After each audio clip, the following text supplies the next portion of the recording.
लाजाखाया दासो ओंखाम जाना फैदोंमोन नै एखेबारे संफ्ल'जोब्बाय बिसिनो ओंखारलायनाय बिदि हाद्रि फुरला फुरलि क्लास लानांगौ जायो गथ'फोरा सिनायलायानो मास्टारफ्रा सोर बेलाय सोरनि फिसा जोंना दैजिंआ जाबाय थायोबा मोजां जागौमोन औ मानो होनब्ला दैजिंनि थ्रुयै जायगायाबो प्रमोट जायोमोन कालसाराबो प्रमोट जायोमोन जों बेजोंसो सिनायजोबो नों आलदा स्टेटआव नाय टुरिजमखौ बिसोरो मेनलि फकास खालामो टुरिजमासो मेन नों टुरिजम थ्रुयैसो सिनायगोन जायगायाबो डेभेलप जागोन मानसिफोरनि साननाय हनायाबो डेभेलप जागोन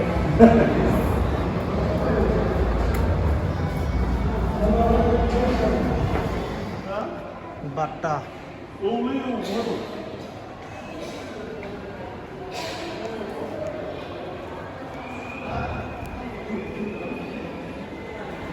ना आदा जेमसा माबा क्लासनि थाखाय माबा बायदों नायखानिफ्राय 1800 गाहाम सबसे दामिसिन बिदिखौलाय सबसे दामिसिन 3000सोनिखौ देखा नायखा बेसेबांनिलाय नायखा जोबखागोन उनाव देखायग्रादों बियो आरो नै लाबाय आङो 18,500 जेकेट बर'आव नागिरदों बर'आव बोरमा मेन्दानिजों बानायनाय बोरमा मेन्दानि बिगुरजों 18,500 डिसकाउन्ट खालामनानै 12,500 मोनबाय गैला मास मोननैसो लागै गैला बर'आव आंना दा 18,000 बेनो बेसो फंबाय गैला 18 बोसोर गानाबा फैगोन 18,000 फिसानोबो नागोन फिसालानोबो होगोन फिसाजोंबो होगोन 18 बोसोर 1,000 बोसोरसो जोंनियानो जागोन नेटखौ फुनखांनानै बेखौ फुनखांनानै नेटखौसो फुनग्रोनांगोन बिनि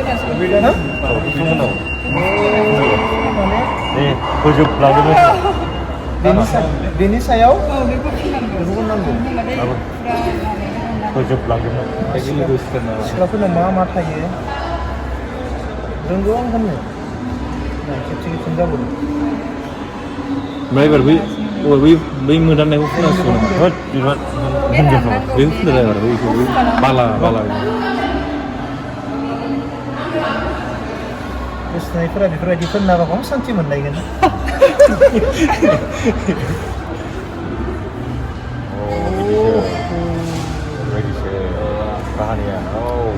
अब्ला मोनसेल' लाबा खामानि जानाय नङा होमबा ना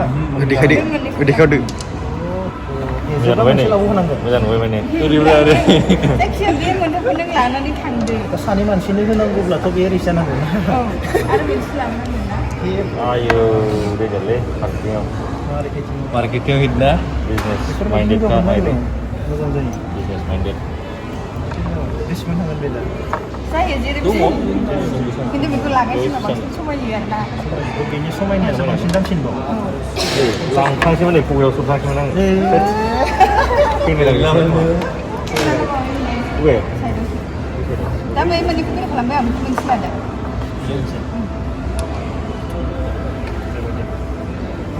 माबा हरलाय फुगारना siapa ada दिनै आङो जोंहा इंलिश मेकार फंबायजों हेलो हलि मलि गाइस ओमफ्राय फंबायजों आङो फंबायनि कारजों दैजिं जाग्रा बे जायगायाव थांगासिनो दङ हाग्रामा ब्रिज दैजिं फारसे दावखोलांगासिनो दङ आं दिनै जेबो बुंनो सानाखै माने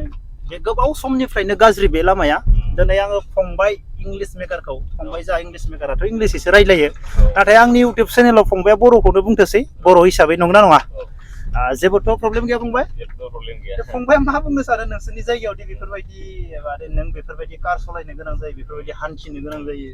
आंथ' रजेबल' आं गारिजों फैयो आं हाद्रि मोनजाया खिन्थु बेयाव मोननै मोनथाम फरायसालि दं बा स्कुल दं आरोना हाई स्कुल दं मोनसे एमइ स्कुल दं एलपि स्कुल दं बेयाव सानफ्रामबो फरायसाफ्रा गथ'फ्रा स्टुडेन्टफ्रा सोरबा साइकेलजों थाङो सोरबा थाबायनानै थाङो हाद्रि मोनजालांगौ बिसोरो जेनेबा एथ' 2-3 किल'मिटार साइकेल सालायना फैयो इभेन गुटखा मास्टारा बेयावनो फरायोमोन साइकेलजों फैयो बिसोरो हाद्रि मोनजालाङो मा मोनजालाङो हाद्रि बिसोर सालायलांनायावनो बिसोर मेंलांखायो आरो बिनि सायाव हाद्रिफोरजों फेस खालामनांगौ जायो बे लेथ्रा बे माबाफोरजों आरो गारि गुरा खारो बेयाव डाम्पार्सफोर खारो बिसोरथ' स्पिड लिमिट गैखाया ओरैबायदि गासिलाङो ओमफ्राय गथ'फोरा बे फरायनाय टाइमाव बिदि मारै फरायनो गोसो जानो जेनेबा मा होनो बिदिखौ जेनेबालाय औ हाद्रि मोनजा लोमजागोन साजागोन गगा मोनगोन हाद्रि मोनजाबाथ' गगा मोनो औ ओमफ्राय बे लामाया सिन्स लाइक more than 10 yearsआनो जाबाय 10 years जाबाय ने औ गैया दाबो रिपेयारिं जाया दैजिं टाइमाव एसे रिपेयारिं खालामदोंमोन दा नै गाज्रि जाबाय दैजिंबो गैला रिपेयारिंबो गैला लास्ट 6 months ago आं बेयाव भिडिअ बानायदोंमोन भिडिअ बानायदोंमोन गथ'फोरखौ लानानै गथ'फोरा बिदि प्रब्लेम जायो मा जायो होननानै ओमफ्राय बिदिनो प्रटेस्टबो खालामदोंमोन एबसुफ्रा लकेल एबसुआ ओमफ्राय गैया दाबो मानिया दा खोनानाय बायदि सेक्सन जाबाय होनदोंमोन आरोना नैबे मार्चनिफ्राय स्टार्ट खालामगोन होनदोंमोन खामानिखौ नायसै खालामना खालामा बहुद एक्सटेन्ड जानानै फैबाय गथ'फोरा माबा साइकेलजों सौख्लायलाङो माबाजों डाम्पारफ्रा सौख्लायलाङो मालाङो थेवब्लाबो जोंनि जायगायाव माने मोनसे लामाया 8 years 10 years गाहाम गारनानै दोनजायोना बे जोबोद दुखुनांथाव आरो बे लकेसनखौ नाय बेयो जोंनि नेशनेल हाइवेनि खाथियावनो ओरैबायदि लाजिनांथावना मा होननांगौ बेखौ जेनेबा नेशनेल हाइवेनि खाथिनि लामाया बेबायदिबा बै गामि गोथौ भुटान सेरनि बे माखासे बुंनांला नेशनेल हाइवेनि लामानि खाथियानो बेबायदि जायोबा मा जानो बिदिजों नै बिदि डाम्पारफ्राथ' सानसेयाव 50थासो बारा जागोन खोना द्रुबाव थांलाय फैलाया 50थानि बारा थांलाय फैलाय खालाम नन स्टप डाम्पार खारो 50-100 बिसोर टेक्स होनाया बबाव खारो गथ'फोर फरायनायनि थाखाय गथ' फार्स्ट अफ अल स्टुडेन्टफोरखौ प्रायरिटि होनांगौ नालाय गथ'फ्रा नै इसिबाय साइकेलजों फैयो बिसोरो एथ' हाद्रि एथ' लामा गाज्रिजों थाबायनानै थानांगौ बिसोरो फरायनांगौ आरो फैफिननांगौ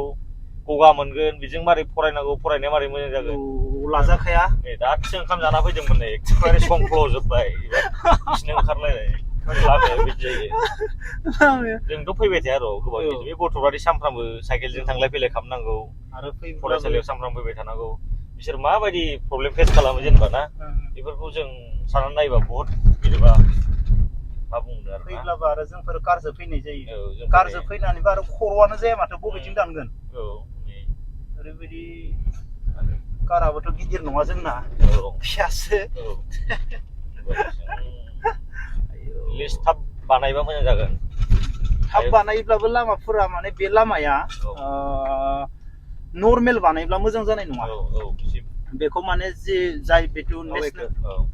बेफोरबायदिसो बानायनांगोन ना सा ओरैनो बानायनानै गालाङोब्ला बे डाम्पारजों बोसोरसेबो थानाय नङा आरोना बे लामाया अयथासार बिजि माथो लामाया रेसानो गैया बहुत रेसानो गैया फुरा डाम्पारफ्रा बेयाव बुंबाबो 30-40टा डाम्पार खारो थांलाय फैलाय एसेबां बिजि बे डाम्पारफोरनि बे माबा रोगानाय बाला अन्थाइनि टेक्सफ्रा अबाव थाङो अयथासार माने गारि थांलाय फैलायाबो माने अयथासार बिजि माने बहुत बिजि बे डाम्पारफ्रा नोंनो दानो खयथा डाम्पार नुयो सिगाङाव फैगासिनो सिगांजों फैगासिनो थांलाय फैलाय नन स्टप खाना एटलिस्ट फुङाव मर्निं टाइमाव आरोना गथ'फ्राथ' स्कुल स्टार्ट जायोना 9-10निफ्राय स्कुल स्टार्ट जानायनि सिगां बे दैफोर सारोबा मोजां जायोना बै दै टेंकि थाया होमबा एटलिस्ट गथ'फ्रा खस्थ' जायोना हाद्रि फुरला फुरलि क्लास लानांगौ जायो गथ'फ्रा सिनायलायानो मास्टारफ्रा सोर बेलाय सोरनि फिसा बेलाय नैबेयाव नैबे 3 किल'मिटार 5 किल'मिटार स्कुलानो गैया नालाय नैबे मोनसेल' स्कुलाव देखायना होदो बेयावनो फैनांगौ जायो हाद्रिया नुबाय आरो नैबेयावबो मोनसे एमइ स्कुल ओमफ्राय गथ'फ्रा फैयो हाद्रिजोंनो मास्टारफ्रा सिनायलाया गथ'फोरखौ फुरला फुरलि जायोना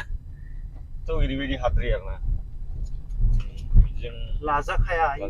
एटलिस्ट मर्निं टाइमाव दैफोर सारोबा ना हायाबाबो लाइक स्कुलसिम साफागुरि ओमफ्राय नैबे स्कुलसिमावनो 2 किल'मिटार जागोन होनबा ना बेसेबां जायो 2 किल'मिटार 2.5 किल'मिटार जागोन 3 किल'मिटारसो जागोन 2.5 जागोन दां 2.5 किल'मिटारसो जागोन 2.5 किल'मिटाराव नायलाय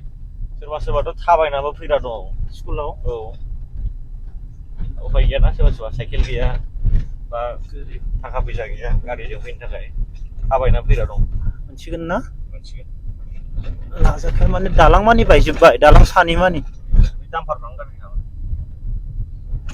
आयै डाम्पारफ्रा गाज्रि खालामो